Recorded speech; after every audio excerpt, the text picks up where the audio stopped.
একাত্তরের ঘাতক দালাল নির্মূল কমিটির নেতা শাহরিয়ার কবির এবং সাংবাদিক মোজাম্মেল হক বাবু এবং শ্যামল দত্তের 7 দিন করে রিমান্ড মঞ্জুর করেছে আদালত। আলাদা হত্যা মামলায় তাদের গ্রেপ্তার করা হয়েছে। এর আগে তাদের ঢাকার চিফ মেট্রোপলিটন ম্যাজিস্ট্রেট আদালতে হাজির করে পুলিশ। পরে তাদের 10 দিন করে রিমান্ডে নেয়ার আবেদন করেন মামলার তদন্তকারী কর্মকর্তা। সোমবার রাতে মহাখালীর নিজ বাসা থেকে শাহরিয়ার কবিরকে গ্রেপ্তার করা হয়। তার বিরুদ্ধে হত্যাসহ একাধিক মামলা রয়েছে। সাংবাদিক মোজাম্মেল বাবু ও শ্যামল দত্তকে সোমবার ভোরে ময়মনসিংহের ধোবাউড়া সীমান্ত থেকে গ্রেপ্তার করা হয়। প্রত্যেকটি সাংবাদিক সম্মেলনে এই মোজাম্মেল হক বাবু স্বৈরাচারের পক্ষে জনগণের বিরুদ্ধে কথা বলে এবং আরেকজন লোক যে শাহরিয়ার কবির, এই সে যখন আওয়ামী লীগ ক্ষমতা থাকে, সে যখন দেশে থাকে, আর আওয়ামী লীগ যখন ক্ষমতা থাকে না তখন দেশের বাইরে চলে যায়। শাহরিয়ার কবির গত 15 বছর যাবৎ এদেশের মানুষকে হত্যা, গুম করা এবং ইসলাম ধর্মের এবং বিরুদ্ধে কথা বলা, আলেমদেরকে কটাক্ষ করা এবং আমাদের মহানবী সাল্লাল্লাহু আলাইহি সাল্লামকে কটাক্ষ করা, সবকিছু তার প্রতিদিনে তার কাজ ছিল।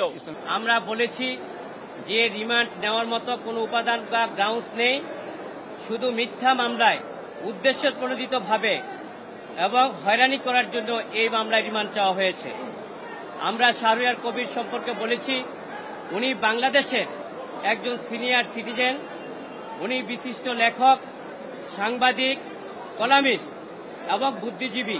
আদালতকে অত্যন্ত জোরালোভাবে বলার চেষ্টা করেছি আমাদের যে অভিযুক্ত মোজাম্মেল বাবু, তিনি হচ্ছেন 71 টেলিভিশনের ব্যবস্থাপনা পরিচালক এবং তিনি সরেজমিনে রিপোর্ট সংগ্রহ করেন না এবং ওই দিন ঘটনাস্থলে উনি উপস্থিত ছিলেন এই ধরনের কোনো বক্তব্য এজাহার তৎপরবর্তীতে ফরওয়ার্ডিংয়ে উল্লেখ নেই। এবং এ বিষয়ে আরো বিস্তারিত জানাতে এই মুহূর্তে আমাদের সাথে যোগ দিয়েছেন সহকর্মী আলামিন হক অহন।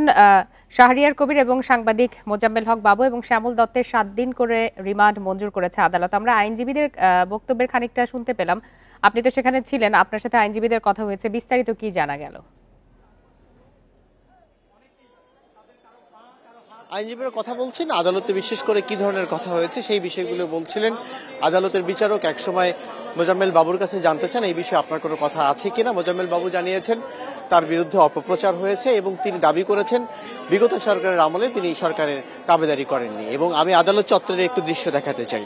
আপনি জেনে থাকবেন গেল কয়েকদিন বিশেষ করে যখন শুরুতে এই ধরনের আসামিদেরকে আদালত চত্বরে নেওয়া হচ্ছিল তখন নানান বিশৃঙ্খল অবস্থা ছিল এবং তাদেরকে শারীরিকভাবে আঘাত করার ঘটনা ঘটেছে এবং তারপরে ভোরবেলায় আসামিদেরকে আদালত চত্বরে নেওয়ার একটি রেওয়াজ চালু হয়। তারপর থেকে আমরা দেখেছি আদালত চত্বরে বিশৃঙ্খলা আর হচ্ছে না, শৃঙ্খলা ফিরে এসেছে এবং আজকেও যখন আসামিদের আদালতে তোলা হয় তখন কিন্তু তাদেরকে মারার জন্য তেড়ে যাওয়ার ঘটনা ঘটেনি এবং সেই ঘটনাগুলো আমরা দেখেছিলাম যে আইনজীবীরাই বেশিরভাগ ঘটিয়েছিলেন। এবং আজ আরেকটি তথ্য আপনাকে জানিয়ে রেখি, সাবেক রেলপথ মন্ত্রী নুরুল ইসলাম সুজন, তার কিন্তু 5 দিনের রিমান্ড চাওয়া হয়েছিল, 3 দিনের রিমান্ড দেওয়া হয়েছিল। যাত্রাবাড়ি থানায় একটি মামলায় তাকে গ্রেপ্তার করা হয়েছে এবং সেখানেও আসামি পক্ষের আইনজীবীদের সঙ্গে কথা বলে আমরা জেনেছি আইনজীবীকে আদালতের এজলাসে বিচারক জিজ্ঞাসা করেছেন আপনার কিছু বলা আছে কিনা।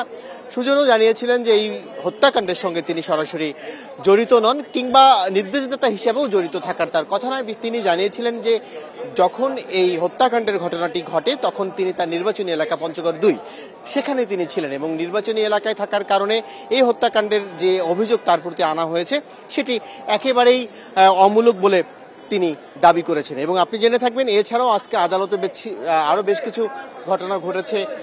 আনসার সদস্যদের যাদেরকে ইতিপূর্বে গ্রেপ্তার করা হয়েছিল তাদেরকে অন্য আরেকগুলো মামলায় সোনারেস দেখানো হয়। সোনারেস দেখানোর পর তাদেরও কিন্তু প্রায় 25 জন আনসার সদস্যের আবারও নতুন করে রিমান্ড হয়েছে। এবং এছাড়াও আরো বিচ্ছিন্ন ঘটনা হয়েছে। আজকেও আদালতে সাবেক প্রধানমন্ত্রী শেখ হাসিনার নামে আরো একটি মামলা হয়েছে এবং সব মিলিয়ে আদালত চত্বর একেবারেই সরগরম। এবং আপনি জেনে থাকবেন যে মূলত 4 জন আসামির কথা আমরা সকাল থেকে বলছিলাম, 2 সাংবাদিক শ্যামল দত্ত, মোজাম্মেল বাবু এবং আরেকজন আপনি জেনে থাকবেন যে তিনি লেখক হিসেবে বেশি পরিচিত শাহরিয়ার কবির।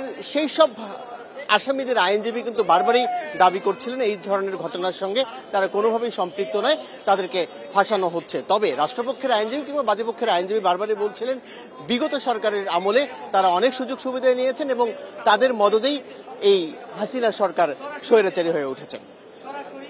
আদালত প্রাঙ্গণ থেকে জানাচ্ছিলেন সহকর্মী আলামিন হক অহন।